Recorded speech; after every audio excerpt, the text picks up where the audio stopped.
Today's New Testament reading is Hebrews chapter 3, verse 7 to chapter 4, verse 11. Therefore, as the Holy Spirit says, "Today if you hear his voice, do not harden your hearts as in the rebellion, as on the day of testing in the wilderness, where your ancestors put me to the test, though they had seen my works. For 40 years therefore I was angry with that generation, and I said, they always go astray in their hearts, and they have not known my ways. As in my anger I swore, they will not enter my rest. Take care, brothers and sisters, that none of you may have an evil, unbelieving heart that turns away from the living God, but exhort one another every day, as long as it is called today, so that none of you may be hardened by the deceitfulness of sin. For we have become partners of Christ, if only we hold our first confidence firm to the end, as it is said, "Today if you hear his voice, do not harden your hearts as in the rebellion." Now who were they who heard and rebelled? Was it not all those who left Egypt under the leadership of Moses? And with whom was he angry 40 years?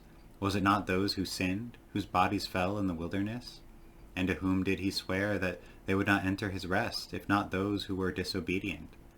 So we see that we were unable to enter because of unbelief. Therefore, while the promise of entering his rest is still open, let us take care that none of you should seem to have failed to reach it. For indeed the good news came to us just as to them, but the message they heard did not benefit them because they were not united by faith with those who listened. For we who have believed are entering that rest, just as God has said, "As in my anger I swore, they shall not enter my rest." Though his works were finished since the foundation of the world, for somewhere it speaks about the seventh day as follows, "And God rested on the seventh day from all his works." And again, in this place it says, "They shall not enter my rest." Since therefore it remains open for some to enter it, and those who formerly received the good news failed to enter because of disobedience, again he sets a certain day, today, saying through David much later, in the words already quoted, "Today if you hear his voice, do not harden your hearts." For if Joshua had given them rest, God would not speak later about another day. So then, a Sabbath rest still remains for the people of God.